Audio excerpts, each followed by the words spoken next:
Hi guys, it's Frankie from Frankie Tech.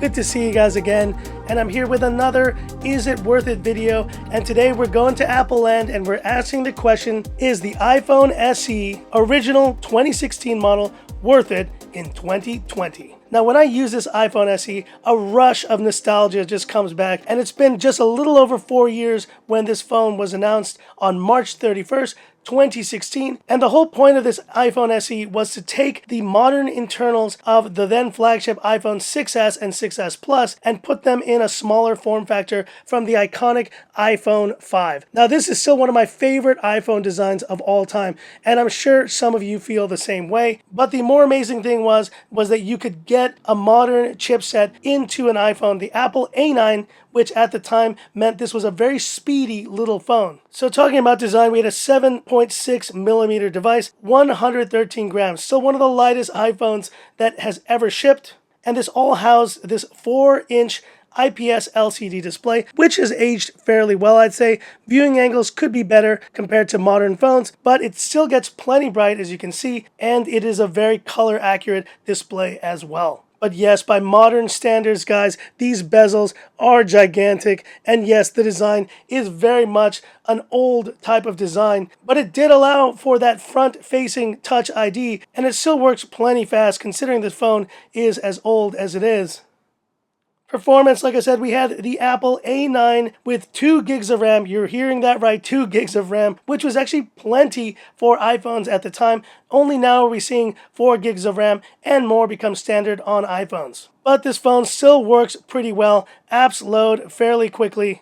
You can still go through and have a decent experience. Battery life, however, is one thing that has definitely deteriorated on this phone. As you can see, I'm running on fumes here. 1624 milliampere capacity, so very tiny capacity, and it's probably the worst aspect of old iPhones is that you can't even go through a day of use anymore with most of these phones. And last but not least, we have the cameras, a 12 megapixel single back camera f2.2 and a front 1.2 megapixel capable of 720p. But the rear camera was actually capable of 4K 30 FPS, which I think is pretty impressive at the time. And taking a shot here quickly of BB-8. And as you can see, the iPhone SE camera, which was the same one as the 6s Plus, was decent in daylight, but bring this phone in dark lighting or nighttime shots, they were not very good. And it's amazing how much cameras have improved even over the past couple of years. And so that's just a brief overview here of the iPhone SE. And it was an iconic phone when it came out and was still being sold even up to 2 years ago. I think you could still pick up one of these phones. But here we are 4 years later, and so let's answer that question. Is the iPhone SE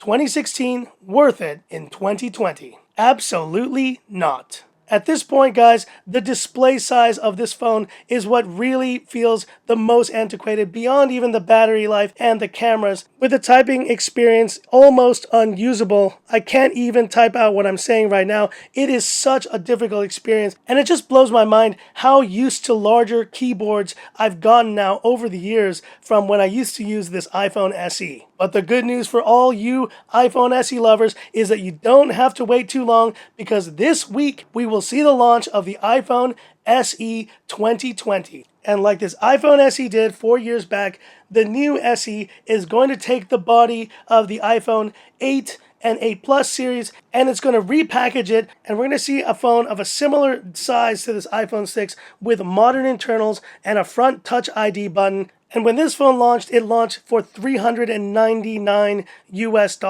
If Apple can get to that magical price point with the new SE 2020, it will be pretty amazing. And this phone sold very well back in the day. And so I'm pretty sure if Apple is able to recreate that iPhone SE experience in 2020, they will have another hit on their hands. But hit me up in the comments. What do you think of this iPhone SE? Do you agree that this phone is just way too small and just way too antiquated for use in 2020? Or do you miss this 4-inch form factor and wish there were more small phones like this on the market? Hit me up in the comments. I'd love to hear about it. And that's it for this video. If you liked it, give me that thumbs up. And if you love the content of Frankie Tech, subscribe to the channel. Hit the bell icon for future updates. So big announcements coming, guys. OnePlus 8, iPhone SE. I'm very excited to see how those turn out.